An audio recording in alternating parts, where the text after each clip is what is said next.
Quero chamar aqui à frente nosso amigo, meu pastor Cláudio. Vem cá. Glória a Deus. Celebre mesmo ao Senhor pela vida dele. Quero lembrar vocês que hoje temos culto à noite, então se você quiser ainda, você pode divulgar, indicar alguém, orientar para que, né, alguém esteja com a gente aqui hoje à noite. Vai ser nosso primeiro culto à noite também. O motivo desse retorno principal é os irmãos que trabalham no domingo e não têm podido vir na ceia, no culto, mas sabemos que Deus ocupa espaço, meu irmão. Que com certeza mais um espaço aberto, mais um lugar que o poder de Deus vai ocupar, e a gente vai ver outro lugar cheio de pessoas sendo salvas a partir de agora também, no período da noite. Então, quando você receber uma palavra abençoada de manhã, fala assim: eu quero mergulhar mais fundo nessa palavra. Ainda dá para você voltar à noite, porque ainda tem espaço. Mas daqui a pouquinho a gente vai chegar e falar assim: quem veio de manhã não pode vir de noite porque não cabe. Amém? Amém. Quero lembrar as mulheres que amanhã tem o encontro de solteiras, tá bom? Pode procurar quem para fazer a inscrição, mulheres? A Cássia? Cássia tá aí? Cadê ela? Então pode procurar a minha esposa Nathalie no final, para você ter informação. Ela tá ali no canto esquerdo. Amanhã às 19h30, encontro para moças solteiras. Você que está solteira, sua hora chegou. Aleluia. Creia e venha buscar aí essa palavra. Aleluia. Pastorzão, fica à vontade. Eu não gostei da empolgação das solteiras não, irmão. Não foi meio murcho, não foi? Quantos solteiros temos aqui, os homens? Meu irmão, se eu fosse você, eu estava servindo no estacionamento. Por que a solteira está desanimada? Olha os solteiros. Os solteiros estão mortos, né? Ninguém quer carregar um peso morto não, meu filho. Não é verdade? Quantos solteiros temos aqui que querem casar? Você é solteiro, meu filho? Então sai daqui. O que você está fazendo aqui? Amém? Casamento, irmãos, é uma guerra. E não é qualquer soldado que pode entrar nela, né? E eu vou dizer uma coisa para vocês, irmãos. As mulheres são extremamente estratégicas. Você precisa ter força emocional, força financeira para vencê-la, porque senão ela te vence. Brincadeira. Feche seus olhos, curve sua cabeça. Senhor, te somos gratos pelo dia que o Senhor nos deu, pela palavra que será ministrada. A ti clamamos que ela encontre em nosso coração um bom lugar para ser plantada. Que possamos abraçar com alegria e fé toda a verdade, Senhor. Porque só o nosso conhecer dela será capaz de nos tornar livres. Que toda resistência, Deus, à tua palavra caia por terra. Que todo o ego que se estabeleceu no trono do nosso coração seja derrubado hoje. Que o Senhor ocupe o seu lugar, o centro de tudo. Em nome de Jesus. Amém. Amados, há mais de 4 anos recebi o privilégio de ser o pastor do pastor Bill.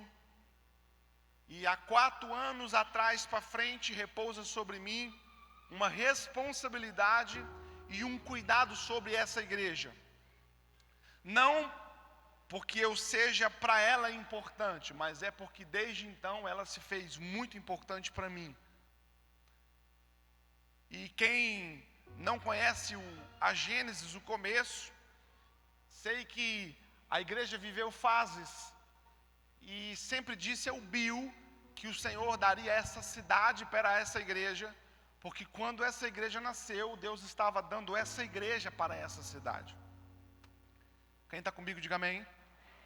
E quando eu falo igreja, eu não estou falando de uma estrutura física, eu não estou falando de uma placa, eu não estou falando de um nome, eu estou falando de uma comunidade, um corpo que teria uma mentalidade desenvolvida a partir daquilo que Deus gostaria de executar em algum lugar.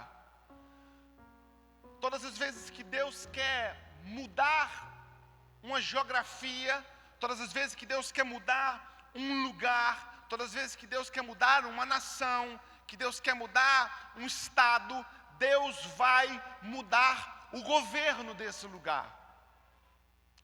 E a igreja continua sendo e sempre será o governo de Deus na terra. Nós não somos uma comunidade religiosa, nós somos parte de um reino. Quando Jesus inicia o seu ministério, duas coisas são latentes no seu discurso. A primeira é: arrependei-vos, porque é chegado o reino. Quem está comigo, diga amém. Muito bem. Quando a gente olha uma igreja, a gente olha uma pessoa, você, eu, nós vamos descobrir que nós nos movemos por motivações. Nós somos motivacionados. Então, se você, não estou dando recado para ninguém no púlpito, mas se você está fora do peso, e você começa a descobrir que o seu excesso de peso causa em você alguns males, causa alguns males na sua família, causa alguns males na sua esposa, nasce em você uma motivação e você começa a se mover para que uma realidade seja alterada. Nós sempre estaremos em movimento, sob duas perspectivas: ou nós estaremos nos movendo para ir para um lugar, ou nós estaremos nos movendo para sair de algum lugar. Quem me entende? A grande verdade é que você está aqui nessa manhã. E o que te motivou a estar aqui hoje? O que fez, de fato, você acordar mais cedo, tomar um banho, tomar um café, botar a sua melhor roupa, botar o seu perfuminho favorito, às vezes estrear aquela roupa nova, pegar um trânsito, pegar um carro, pegar um Uber e estar aqui? Eu tenho plena convicção que não foi a minha foto no Instagram, não sei nem se tem. Mas o bem da verdade é que aquilo que te motivou a estar aqui é algum nível de relacionamento, de respeito ou de amor que você tenha com o Evangelho. Porque se você não tivesse esse nível de amor, de relacionamento e de respeito com o Evangelho, você estaria num churrasco, você estaria num clube, você estaria tomando um sol, você teria descido para a praia, sei lá, mas você escolheu estar aqui. E como alguém que tem um termômetro pessoal, que se preocupa com a igreja, eu quero trazer uma palavra sobre o nível de evangelho que te trouxe até aqui. Porque dependendo do nível de evangelho que te trouxe até aqui, você vai andar como crente, você vai pensar como crente, você vai dizimar como crente, você vai cantar como crente. Mas dependendo do nível de evangelho com o qual você se relacionou, você pode até entrar nessa comunidade, mas você pode correr o risco de não entrar no céu.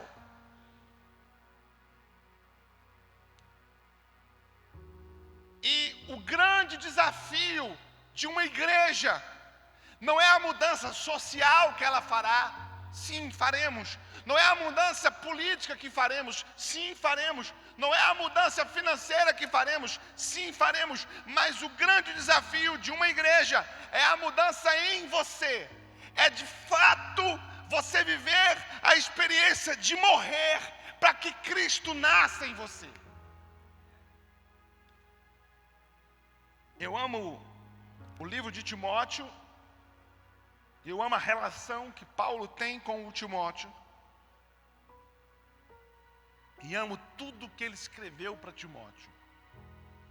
Tudo que Paulo escreveu para Timóteo, eu sou simplesmente apaixonado. E eu vou falar sobre o Paulo e vou falar um pouco sobre o Timóteo. Mas eu preciso que antes que eu fale sobre o Paulo, você entenda quem foi o Paulo. Que peça-chave na implantação da igreja primitiva foi o homem chamado Paulo.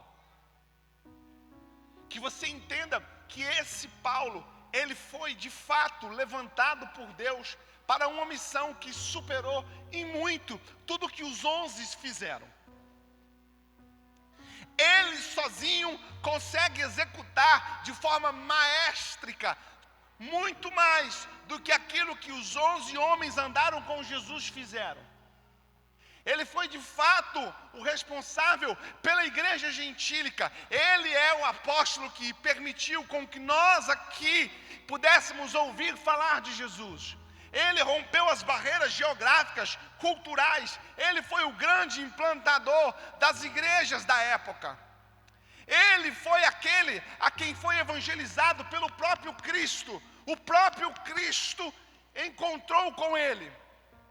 E olha que o estágio e o estado em que Cristo encontrou Paulo, talvez seria por você e por mim renegado, excluído, maldito. O perseguidor dos cristãos. E ele escreve assim no livro de 2 Timóteo, capítulo 4, versículo 1.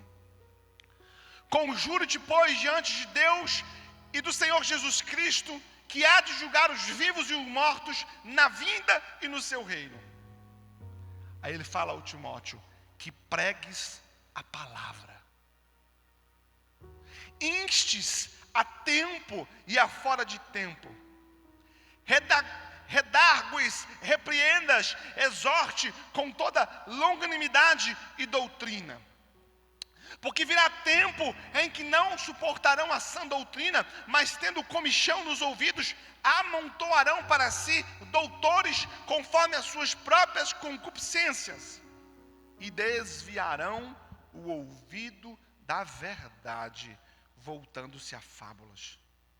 Mas tu sê sóbrio, sofre as aflições, faze a obra de um evangelista e cumpra o teu ministério. Esse é o último registro que temos de Paulo. Essa, de fato, inegavelmente, são as últimas palavras do maior evangelista do Novo Testamento. A própria carta revela da sua condição e da sua consciência de saber que, por mais que o seu histórico fosse cercado de grandes livramentos de naufrágios, de mordida de cobra, de prisões, Deus já havia dito a ele que agora era o seu fim. Essas são as últimas palavras de um homem que era conhecedor e sabedor da sua morte. E ele não pinta a sua morte com cores densas ou cores escuras, e a sua morte não é cercada por lágrimas de dor, mas de fato a sua morte é descrita por ele mesmo como quem celebrará o sorriso da vida, como quem entende que para ele o viver é Cristo e o morrer é lucro. E este homem, no fim dos seus dias, no fim da sua vida, escreve uma carta solene, não somente a Timóteo, mas ao mundo. Que mensagem um grande homem de Deus poderia deixar no fim dos seus dias?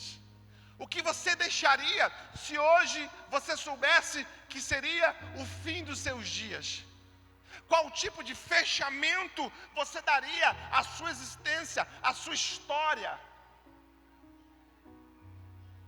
Que tipo de resultado você gostaria que a sua vida gerasse após a sua morte?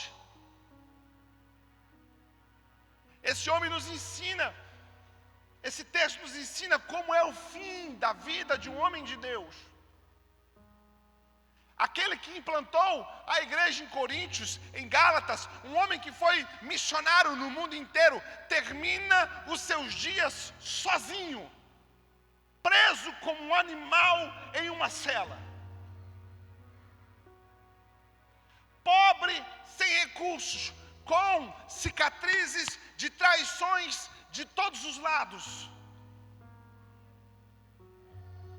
Um homem que, quando fala a Timóteo, diz assim a ele: venha logo me ver.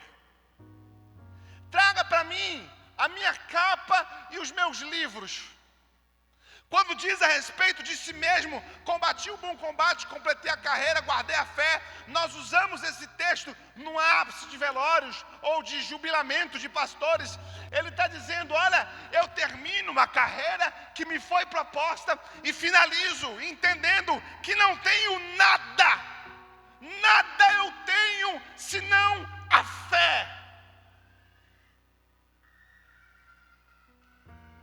ficou com ele somente o Lucas, porque era um médico e a saúde de Paulo necessitava de cuidados.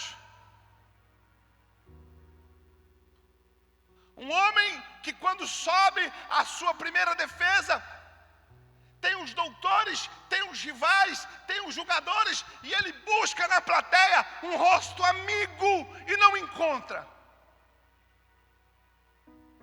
Nenhum sequer de todos os homens que comungaram com Paulo na igreja, que ouviram de Paulo, que foram resgatados por Paulo, que receberam as cartas de Paulo, nenhum das comunidades e dos lugares onde ele passou, não houve um rosto amigo na plateia para dizer para ele: olha, estou aqui.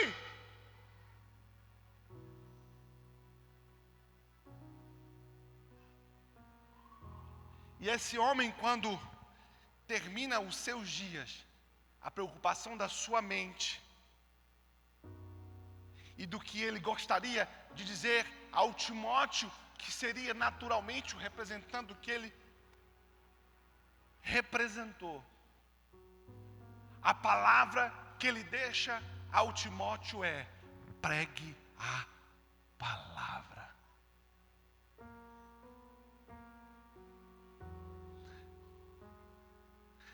Ele acaba o fim dos seus dias, sabedor de que todo o sofrimento que repousava sobre ele era exatamente porque ele pregou a palavra, e mesmo a despeito dos resultados pessoais que ele tinha, e ele é tão sincero com o Timóteo, que ele expõe isso, e diz: eu carrego no peito as marcas desse evangelho. Aquele a quem ele amou e serviu, o Senhor Jesus, que morreu sozinho numa cruz, ele, dando prosseguimento a esse evangelho, encontra um fim igual, sozinho e morto numa cruz. Ele vira ao Timóteo e vira e fala assim: Timóteo, pregue a palavra. A preocupação do Paulo era sobre o evangelho, e o evangelho verdadeiro. Eu te pergunto, você está aqui pelo motivo idêntico ao que levou Paulo a perder a cabeça? Fala para mim. Você está sentado aqui hoje pelo mesmo motivo que Paulo sofreu todos os seus naufrágios, todos os seus açoites, todas as suas prisões. Você está aqui pelo mesmo evangelho que levou Paulo a Roma, que levou Paulo à enfermidade, que levou Paulo à morte. Fala para mim, é o mesmo evangelho que Pedro declarou e se tornou indigno de morrer crucificado como mestre e pediu para ser crucificado de cabeça para baixo? O nosso evangelho que nos motiva a estar aqui se parece com o evangelho de Cristo Jesus? Ou somos a parte que Paulo alerta ao Timóteo, porque virá tempo que não suportarão a sã doutrina, tendo comichão nos ouvidos, amontoarão para si doutores conforme suas próprias consciências. Dura troca farão a dura verdade pela suave mentira.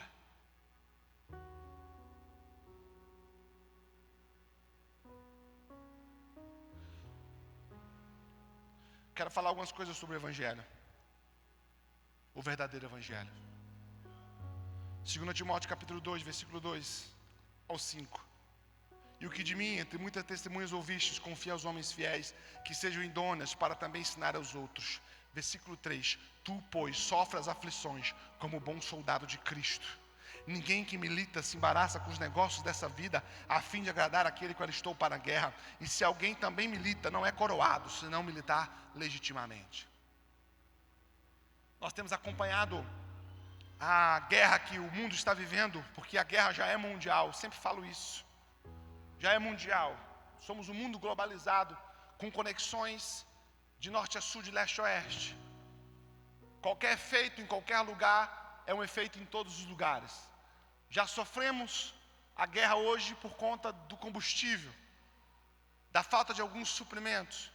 Mas a gente olha os vídeos da guerra física lá na Ucrânia e a gente viu vídeos de pais se despedindo dos seus filhos e das suas esposas, dando talvez o último beijo e dando talvez o último abraço.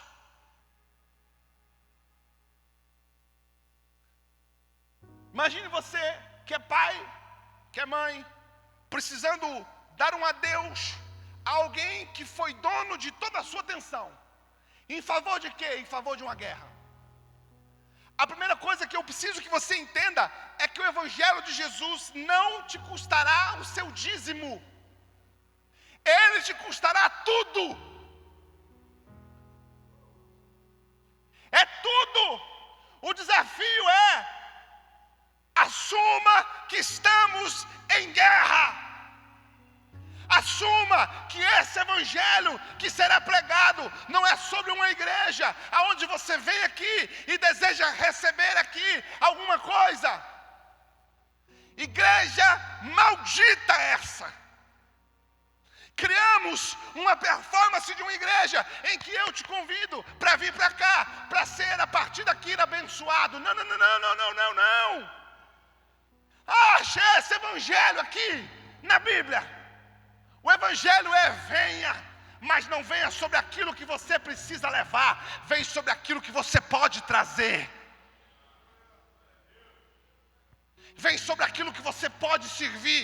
Vem sobre reconhecer que Ele é o Senhor, que Ele é o Salvador, que Ele está no governo. E você não consegue se relacionar com Deus assim, sem usar do privilégio de estar em comunidade, para servir a comunidade em que está.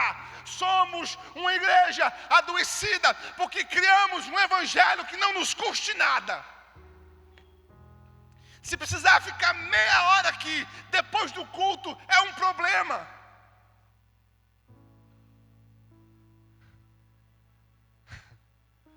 O evangelho vai te custar tudo, irmão. A proposta do evangelho é que você morra para que ele viva em você.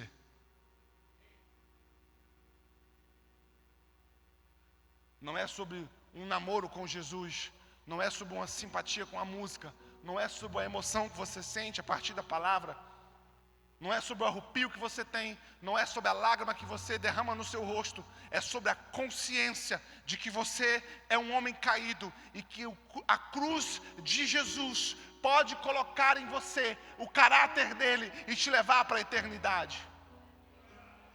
Não é sobre o carro que você vai andar se você der uma oferta, não é sobre o brigador, o devorador e o destruidor que vão ser repreendidos se eu dizimar. Evangelho não é sobre isso. Evangelho é sobre sangue derramado. Evangelho é sobre vida entregue. Evangelho é sobre o pão que comemos e o vinho que comemos, porque é a representação do corpo que foi entregue e do sangue que foi derramado. Se você está num evangelho que não te custe nada, eu sinto muito te dizer, mas esse evangelho não será capaz de abrir os portais eternos para você.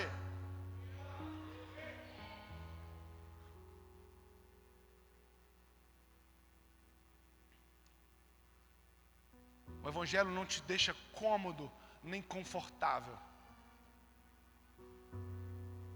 Se você vive uma vida de pecado, se você tem a mentalidade do mundo, se suas finanças não honram ao Senhor nessa casa, se você tem práticas sexuais pecaminosas, se você é um mentiroso compulsivo, se você trai a sua esposa, se você não honra o seu marido, se você não honra os seus pais, se você não paga a quem você deve, se você é um mau motorista, se você é um mau funcionário, se você é um mau patrão, se você é um mau exemplo, e você senta aqui, e esse lugar é confortável para você, nós estamos errando enquanto igreja. Arrependa-te e nasça de novo. Confesse os seus pecados e Ele é fiel e justo para lhe perdoar. Pastor, e o que esse evangelho vai exigir de mim? Tudo.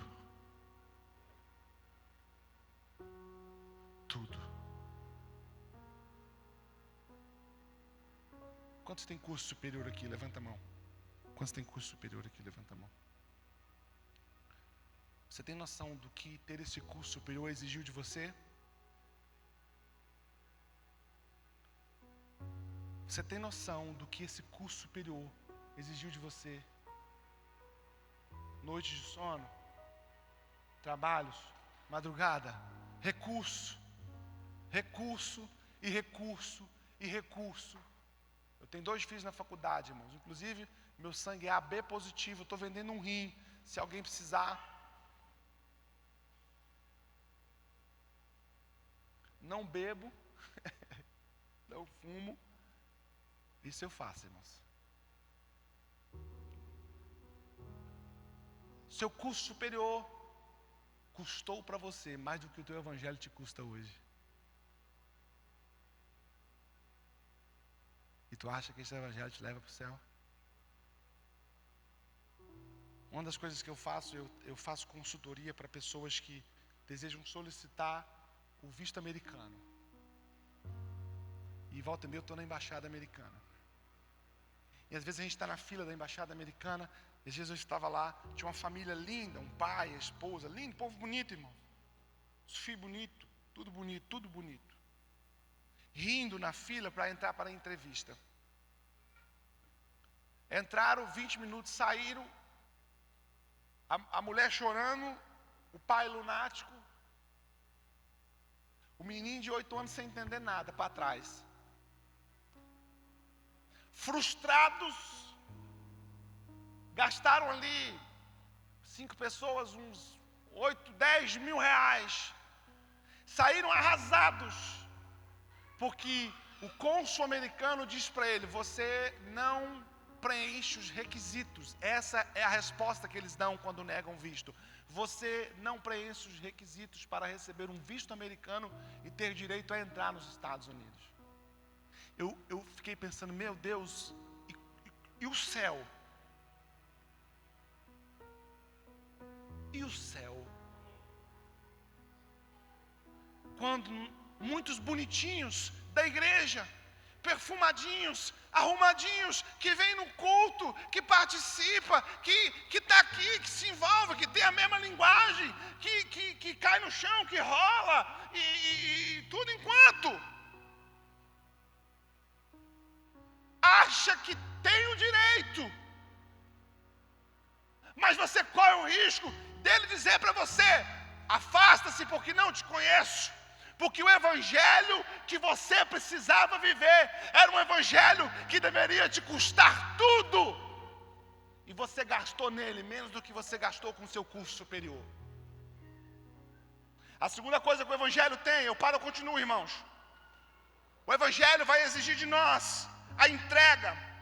Tito 2,14, o qual se deu a si mesmo por nós, para nos remir de toda iniquidade e purificar para si um povo seu, especial, zeloso e de boas obras.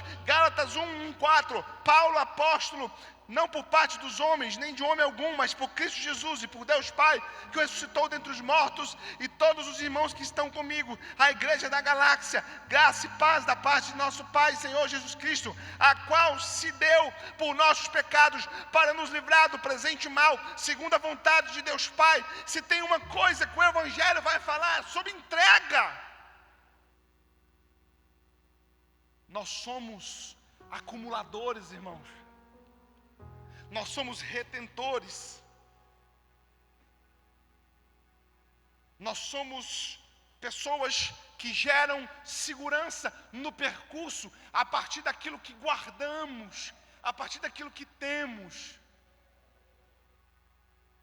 Jesus, que é o primogênito do Pai, nos ensina que a vida de alguém que anda sobre o viés do evangelho deve ser uma vida de entrega. O quanto de você o seu evangelho tem recebido? Eu estou preocupado com essa casa, porque eu acompanho tudo dela, irmãos, inclusive as finanças. E somos uma igreja que crescemos em número e diminuímos em recurso.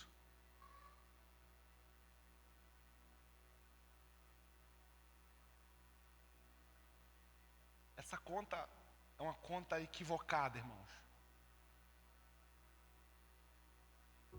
Há um nível de sacrifício para a construção de uma igreja tão relevante quanto essa, que tem sido depositado sobre os ombros de alguns dos homens, que não têm mais projetos pessoais como os seus, e o projeto se tornou o reino. E esses homens têm sido privados de algumas coisas, até de coisas sobre a mesa, porque aqueles que estão na casa não conseguem entregar aquilo que pertence ao Senhor a nível de dízimo. E aí, eu sou a voz que pode falar isso nesse lugar. Não estou aqui por uma agenda, e só para você saber, eu vim com a minha passagem paga por mim, sempre venho aqui com a passagem paga pelo meu bolso. Então a igreja não me colocou aqui para falar para vocês. Mas quantos acreditam que Deus criou o homem? Diga amém. Você acredita nisso, irmão? Ou o homem veio do macaco? Quem acredita que o homem veio do macaco? Alguém? Glória a Deus por isso. Então você acredita nesse negócio, que Deus fez, aí pegou o barro e fez um homem. Você acredita nisso, irmão? Aí soprou no homem, aí o homem virou gente. Tu acredita nisso, irmão? Tu acredita nisso, irmão?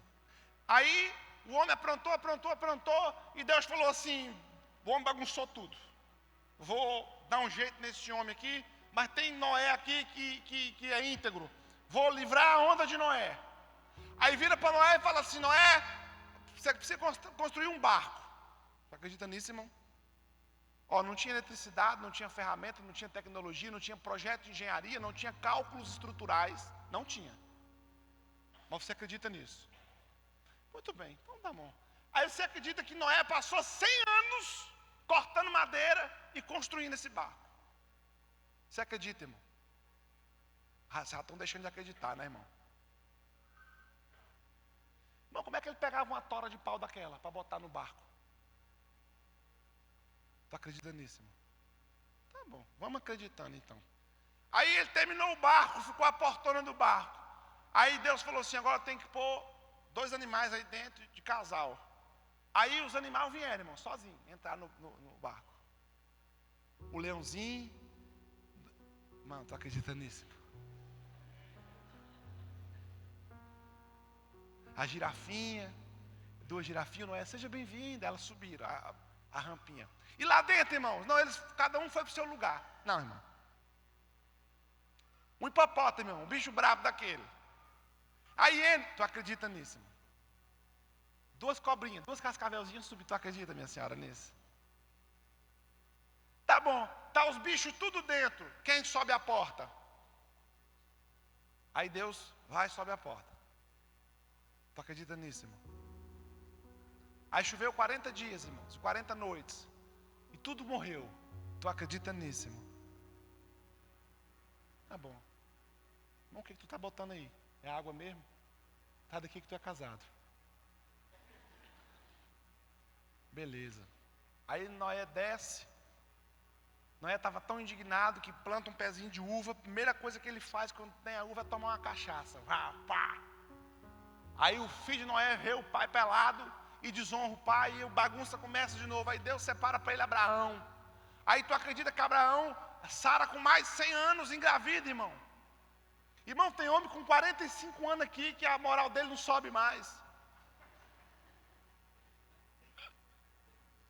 Tu acredita nisso, irmão? Tem uma senhora que riu muito aí. O esposo dessa senhora me procura no final. Preciso conversar com você. Tu acredita nisso, irmão? E ele nasceu Isaac. Tu acredita que Deus pediu para ele matar Isaac? E ele foi, irmão. Irmão, tu acredita que um homem, um pai, foi subir o Monte Moriá, amarrou o filho, irmão, e pegou o cutelo na mão? Tu acredita, irmão? E um anjo falou: não faz isso. E aí apareceu um cabrito do lado. Tu acredita, irmão, nessas histórias tudo? Agora, a pior de todas, que essa é difícil de acreditar, que Deus, o supremo criador do universo, tem um filho. E que esse filho abre mão do trono da eternidade e vira gente que nem nós. Pior, nasceu de uma mulher virgem. Contar para outra história, para outro, moço. Tu acredita mesmo que esse Jesus, aí ele nasceu, andou pela terra, pregou, não pecou. Tu acredita, irmão, que ele não pecou? Tu peca, tu está pecando, eu pregando, tu pecando, falando mal de mim na sua mente aí, me julgando. Ele não pecou em nada. E ele, sendo filho de Deus, ele deixou o nego prender, bater e crucificar e não fez nada. Morreu. E ao terceiro dia ressuscitou. Tu acredita nisso? Quem acredita nisso, diga amém. De duas uma, irmãos. Ou você é um alto mentiroso, porque diz acreditar nisso tudo, mas não acredita que a sua fidelidade nos dízimos, esse mesmo Deus te suprirá? Você consegue acreditar nessa loucura toda aí? Aí a parte da sua fidelidade como dízimo, você resolve não acreditar nela. Você está enganando a quem, meu filho? Se você tem crença o suficiente para acreditar nessa mentiraiada louca que parece uma mentiraiada, irmãos. O ateu ri da gente, você só acredita nessa loucura. Não, você acredita nisso tudo. Mas a parte mais fácil, que é trazei os seus dízimos à casa do tesouro, e nisso fazei prova de mim, senão derramarei sobre vós bênçãos sem medidas. Isso você não acredita. Irmãos, evangelho é sobre entrega. O evangelho que você caminha e que você acredita que vai te levar à salvação, precisa despertar em você a fidelidade nas suas finanças. Como assim? Como assim que você crê nesse evangelho, mas você não é fiel àquilo que está sendo feito aqui, não honra os homens dessa casa, os pastores dessa casa, que aquilo que o Senhor tem te dado, você não reconhece que é da mão dele, porque Deus nunca te pedirá nada daquilo que ele já não tenha te dado antes. Como que você vive um Deus assim, e você não reconhece nas suas finanças esse Deus? Como, irmão? Que evangelho é esse? É um evangelho de entrega, irmãos. É entregar, é participar. Não é sobre 10%, é sobre tudo. O nosso evangelho é o evangelho fake. É o evangelho onde com ele me relaciono até o momento em que dele me beneficio. Mas quando esse evangelho exige a minha responsabilidade, eu fujo dele. Você ainda tem um quê de desonestidade no seu coração. Porque você é o tipo de pessoa que a gente vai para uma pizzaria e a gente come pizza, mas na hora de pagar a pizza você sai fora. Pastor, eu não concordo com o dízimo. Você tem todo o direito de não concordar com o dízimo. Agora você só não pode não concordar com o dízimo, estar sentado numa cadeira que o dinheiro do dizimista pagou. Fique de pé, por favor. Não, você também não pode ficar de pé aqui, porque esse templo é pago por uma oferta que o dízimo do fiel que paga. Vai lá para fora, ouve lá de fora. Não, você também não pode ouvir lá de fora, porque esse som que toca aqui dentro, ele é pago com o dinheiro do dizimista. Sabe, irmãos, precisamos ter a verdade na nossa frente, para por ela ser liberta. Se eu usufruo daquilo que é derramado aqui, eu contribuo para que continue sendo derramado aqui, e o que passa disso é treva, não é luz. Pastor, dura essa palavra. Verdade dura é melhor do que a mentira suave, irmão. Comprometa-se. Entenda que o evangelho de Jesus vai exigir de você entrega. Terceira coisa, é o evangelho da reconciliação. Ele morreu por nós. Versículo 18 de 2 Coríntios 5. E tudo isso provém de Deus, que nos reconciliou consigo mesmo por Jesus Cristo e nos deu o ministério da reconciliação. Deixa eu dizer uma coisa para você: o evangelho de Jesus não é sobre falar do teu pecado que te leva para o inferno. O evangelho do Senhor Jesus é sobre falar do sacrifício dele que pode te levar para o céu. A igreja não é detentora da mão de justiça de Deus. A igreja é detentora da mão da misericórdia de Deus. Nós fomos chamados para de novo levar o homem a Deus. Precisamos entender que o meu evangelho e que o seu evangelho, o evangelho que você diz que vive, o evangelho que você diz que prega, o evangelho que você diz que canta, ele tem que levar alguém de volta a Deus. A Deus. Não aquilo que Deus pode oferecer. Não é sobre as bênçãos que Deus me dará. É sobre o milagre que Ele já me deu na cruz. Sabe para que estamos aqui, irmãos? Para dizer ao perdido: há esperança para você. A quarta e última coisa que o Evangelho precisa fazer por nós, e nós por Ele. Em Mateus 4:23, Jesus ia passando por todas as cidades e povoados, ensinando nas sinagogas, pregando as boas novas do reino e curando todas as enfermidades e doenças. Deixa eu dizer uma coisa para você.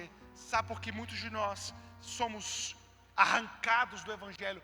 Quantos conseguem lembrar de alguém que já esteve entre nós, ou nessa casa, ou em outra casa, e hoje não mais? Deixa eu dizer uma coisa para você. A sua e a minha boa notícia. Olhe para mim. Quem está comigo, diga amém.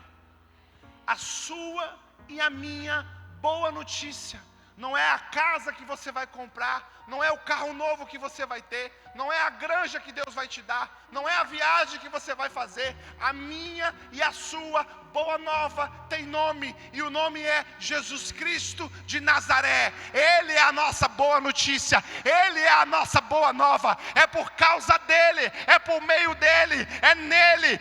Ele é o centro de tudo, Ele é a esperança que vai fazer você acordar amanhã e olhar para o dia e ver cores no dia. É o nome dEle que estará sobre a sua casa, sobre os seus negócios, sobre a sua família, sobre a sua saúde. Ele precisa ser o centro de tudo. Ele é a boa nova. Jesus, o Filho de Deus, o Filho de Davi, aquele que não se usurpou sentar acima do trono, mas veio à terra e morreu por mim e morreu por você. E há esperança para nós, e a esperança é Jesus Cristo de Nazaré. Por isso hoje celebraremos a ceia. Estou engatando, viu? O Paulo olha para o pastor. O Paulo, no fim dos seus dias, diz a Timóteo assim: Timóteo, por mais que você esteja vendo em mim, no meu corpo e no meu fim, reflexos que parecem ser de dor, por causa do evangelho que foi pregado, eu te insto, diante das duas testemunhas chamadas Deus e Jesus Cristo, eu te conjuro, prega a palavra. Essa foi a última mensagem de Paulo para ele, Timóteo, e para nós. E a última mensagem de Jesus: fazer isso em memória de mim. Se você tivesse a oportunidade de sentar com as pessoas mais importantes da sua vida, sabendo que o seu fim estava próximo, qual seria a mensagem que você deixaria?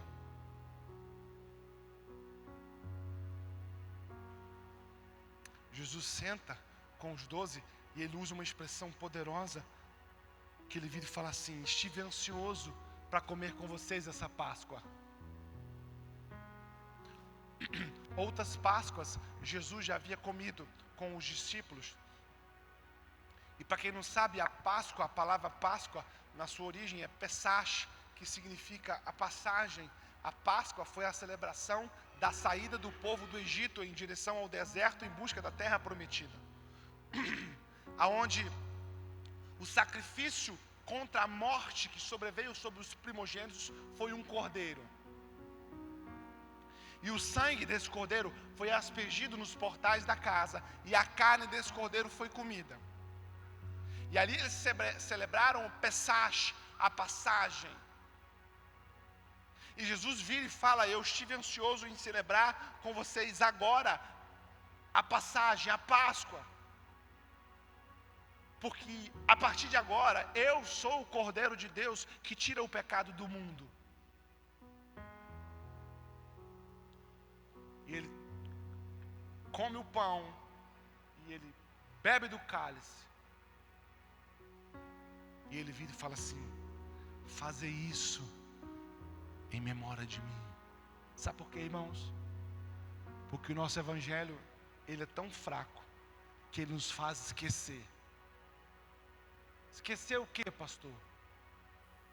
Que Jesus morreu numa cruz para purificar você dos seus pecados.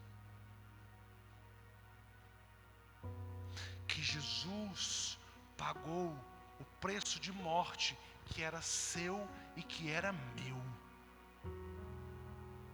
Que Jesus levou sobre ele as nossas dores e enfermidades, e o castigo que nos traz a paz estava sobre ele. Que Jesus, irmão, fez uma escolha, e a escolha foi: o sacrifício sou eu.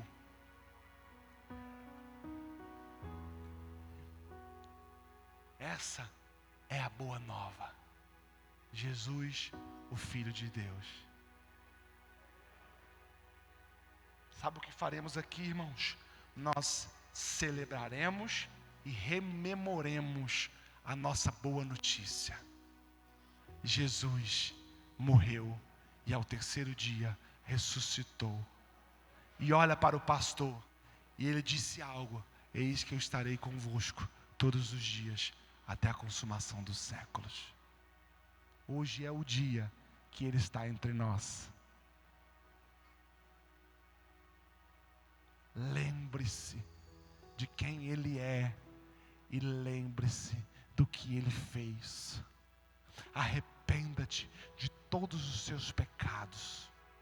Arrependa-te das tuas iniquidades. Arrependa-te das coisas que você pensou, que você falou e que você fez, e que todas essas coisas feriram a integridade do Espírito de Deus em você.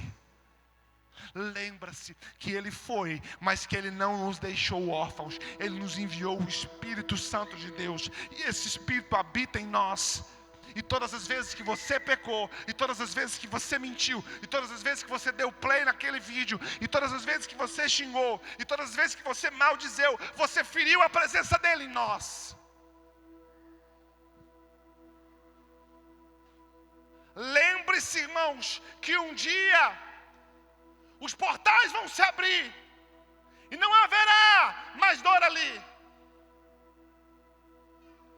Chegará um dia, irmãos, que ou ele descerá nas nuvens do céu para nos levar, ou o seu relógio aqui vai parar, e aonde você estará, isso dependerá do nível de evangelho que você vive.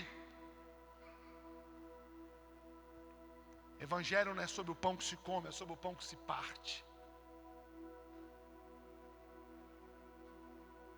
Lembra,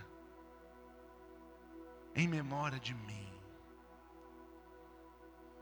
Há um preço que foi pago.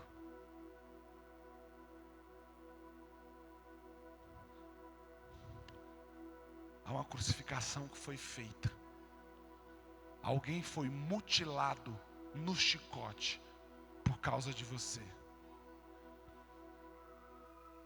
Alguém que não havia nele pecado algum. E a intenção desse homem foi rasgar o véu e dar a você o direito de andar pelo caminho e entrar pela porta.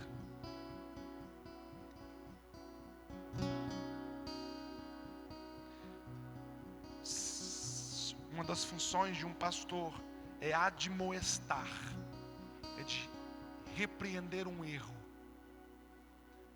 Eu quero pedir a você que tem estado nessa casa e que se acha membro dessa família, que tem entendido o que Deus tem feito aqui, e o seu coração não anda em infidelidade nas suas finanças, você não só está pecando contra aquilo que Deus está fazendo aqui, mas contra cada homem que vive disso aqui.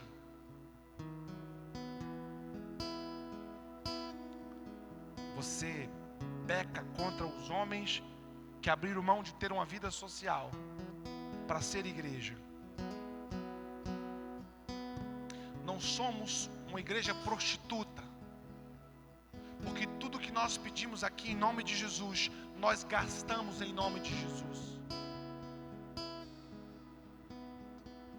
Mas você tem tornado a sua vida mais fácil para tornar a vida deles mais difícil.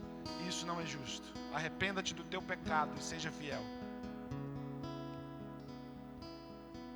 Fique de pé em nome de Jesus. É sobre um sangue que foi derramado que deve custar tudo a você. O Evangelho vai te exigir tudo. Só esse Evangelho te leva para o céu. Pastor, hoje eu vim e fiquei desconfortável. Deus seja louvado por isso. Deus seja louvado por isso. Espero que você viva a metanoia da transformação e esse Evangelho dê a você novos hábitos, novos costumes, que te faça entender que não é sobre o lugar mais fácil, é sobre o lugar mais sério.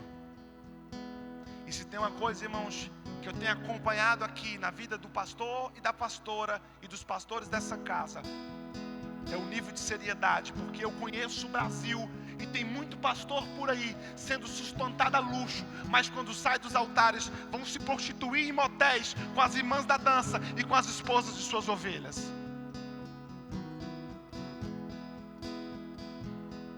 Esses pastores são sustentados a mel e a pão novo. Pastores pornógrafos que marcam gabinete com irmãs para seduzi-las.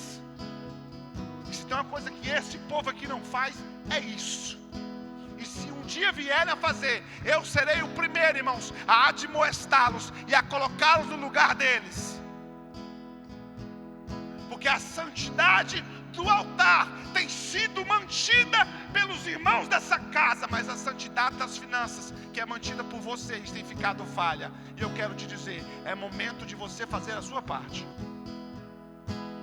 Arrependa-se do seu pecado. Em nome de Jesus. Paulo diz assim: examine-se, pois, o homem a si mesmo, e depois sei.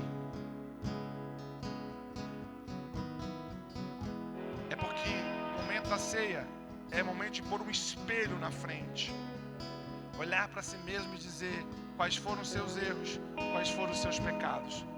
Não é sobre uma igreja que julga os seus erros. O seu melhor juiz é você mesmo. Mas sei, arrependa-se, examine-se e sei. E se há alguém nessa casa hoje a quem contra você pecou, vá nele e peça perdão, irmão. Vá nele e peça perdão. Vá nela e peça perdão. Vá no seu filho, vá no seu pai, vá na sua mãe, vá no seu esposo, vá na sua esposa. E se você entende o que você tem feito, você pecou contra os seus pastores, vá neles. Nunca haverá avivamento sem arrependimento e sem entrega. Você vai tomar um suco de uva, mas o que ele representa e memoriza é o sangue de Cristo. Tenha temor ao fazer isso.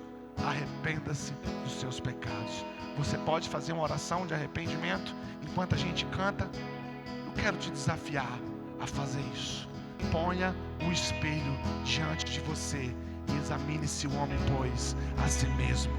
Confessa os seus pecados e Ele é fiel e justo para te perdoar. Que o amor de Deus, que a graça de Jesus Cristo, o consolo, poder e a personalidade do Espírito Santo sejam em vocês e através de vocês hoje e sempre. Vão e tenham uma semana sendo profundamente e intensamente amados por Deus. Vão, transformem o mundo e reinem vida. Deus abençoe.